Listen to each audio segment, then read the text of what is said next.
My channel. আমি ইতিহাস শিক্ষিকা চৈতালি মণ্ডল। আমার চ্যানেলে তোমাদের প্রত্যেককে স্বাগত জানাই। আজকের ভিডিওতে আমি দ্বাদশ শ্রেণীর ছাত্রছাত্রীদের প্রথম অধ্যায়ের বাছাই করা 30টি এমসিকিউ প্রশ্ন ও তার উত্তর নিয়ে উপস্থিত হয়েছি। এই প্রশ্ন থেকে তোমাদের পরীক্ষায় আসার খুবই সম্ভাবনা রয়েছে। এবার আমি সরাসরি প্রশ্ন উত্তরে চলে যাব। প্রথম প্রশ্ন, ইতিহাস হলো অতীত, কাহিনী, স্মৃতি, চেতনা, ভাবনা। এখানে সঠিক উত্তর হবে কাহিনী। 2 নম্বর প্রশ্ন, মৌখিক ইতিহাসের গুরুত্বপূর্ণ উপাদান হলো কথোপকথন, জনশ্রুতি, শ্রুতিনাটক, বক্তৃতা। এর সঠিক উত্তর হবে জনশ্রুতি। 3 নম্বর প্রশ্ন, অতিকথা বলতে বোঝায় অতীত ইতিহাসের সূত্র, ইতিহাস, অবাস্তব কাহিনী, প্রাচীন সাহিত্য। এর সঠিক উত্তর হবে অবাস্তব কাহিনী। 4 নম্বর প্রশ্ন, জনশ্রুতি ও লোককথার বিভিন্ন কাহিনী সংগ্রহ করে কিন্ডার অ্যান্ড হিউমারসিয়ান নামে সংকলন প্রকাশ করেন গিম ভ্রাতৃদ্বয়, রাইট ভ্রাতৃদ্বয়, ডেভিড ভ্রাতৃদ্বয়, কুরি ভ্রাতৃদ্বয়। এখানে সঠিক উত্তর হবে গিম ভ্রাতৃদ্বয়। 5 নম্বর প্রশ্ন, জনশ্রুতিকে কয় ভাগে ভাগ করা হয়? এখানে সঠিক উত্তর হবে 5 ভাগে। 6 নম্বর প্রশ্ন, পৌরাণিক কাহিনী বা মিথের উল্লেখযোগ্য একটি বৈশিষ্ট্য হলো, এখানে 4টি অপশন আছে, সঠিক উত্তর হবে এগুলি ধর্ম কাহিনী ভিত্তিক।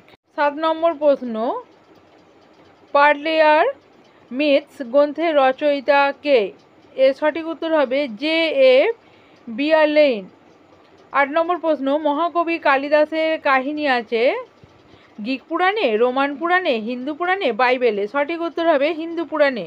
9 নম্বর প্রশ্ন, প্রাচীন ভারতের অন্যতম এক কিংবদন্তি চরিত্র হলো সমুদ্রগুপ্ত, অশোক, রামচন্দ্র, হর্ষবর্ধন। এখানে সঠিক উত্তর হবে রামচন্দ্র।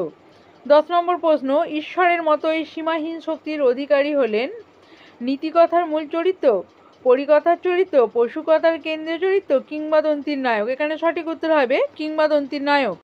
11 নম্বর প্রশ্ন, হিন্দু ধর্মে দেবী দুর্গা হলেন একজন রূপকথার চরিত্র, কিংবদন্তির চরিত্র, পৌরাণিক চরিত্র, লোককথার চরিত্র।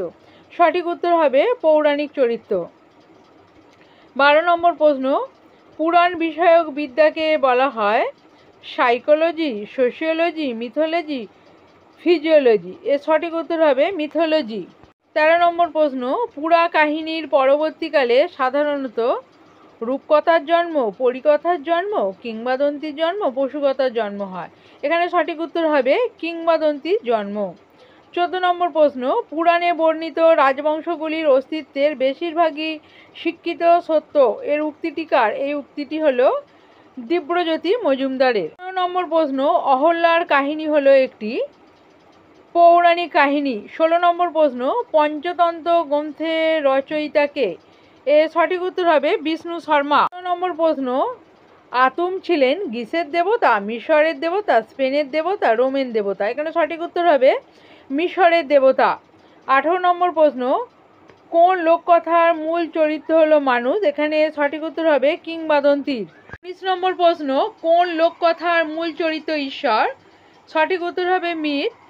20 নম্বর প্রশ্ন, রূপকথার মধ্য দিয়ে লোক সাহিত্যের লিখিত রূপে আত্মপ্রকাশ কবে ঘটে? সঠিক উত্তর হবে 19 শতকে। প্রশ্ন, ইংরেজি ফেয়ারি টেল, জার্মান ম্যাসেন, রুশীয় স্কাজিও এবং ফেনীয় সাগেন হল রূপকথার সমর্থক। 22 নম্বর প্রশ্ন, পরিকথার কেন্দ্রীয় চরিত্র হল পরী। প্রশ্ন, তাওবাদের প্রচলন কোথায় ছিল? এর সঠিক উত্তর হবে চীনে। 24 নম্বর প্রশ্ন, লোকগাথা প্রচারের মাধ্যম যেটি নয় সেটি হলো যুদ্ধ।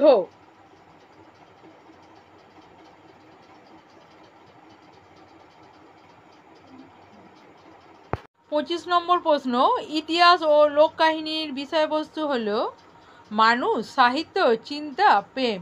সঠিক উত্তর হবে মানুষ।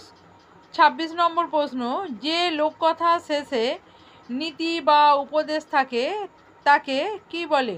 সঠিক উত্তর হবে নীতিকথা। নম্বর প্রশ্ন, ব্রতকথার চরিত্রগুলো মূলত দেবদেবী কেন্দ্রিক। 28 নম্বর প্রশ্ন, পৌরাণিক কাহিনী বা মিথসের অন্যতম একটি বৈশিষ্ট্য হলো প্রাগৈতিহাসিক বিবরণ। 29 নম্বর প্রশ্ন, ভারতীয় পুরাণ সাহিত্যগুলিকে প্রাচীন ভারতের ইতিহাস জানার ক্ষেত্রে সাহিত্যিক উপাদানের মর্যাদা কে দেন? এখানে সঠিক উত্তর হবে F.E. পারজিটার। আমার 30 নম্বর বা অন্তিম প্রশ্ন, রূপকথার দেশ বলা হয় কাকে? সঠিক উত্তর হবে চীনকে। আজকের ভিডিওটি আমি এখানেই শেষ করব। আবারও তোমাদের জন্য খুব তাড়াতাড়ি গুরুত্বপূর্ণ দ্বিতীয় অধ্যায়ের MCQ ও SAQ প্রশ্নের উত্তর নিয়ে উপস্থিত হব। আজকে এই পর্যন্তই। যারা চ্যানেল নতুন তারা অবশ্যই চ্যানেলটা সাবস্ক্রাইব করে রাখো, আর যদি তোমাদের ভিডিওটি ভালো লাগে তাহলে অবশ্যই একটি লাইক, কমেন্ট ও শেয়ার করে দিও। ধন্যবাদ।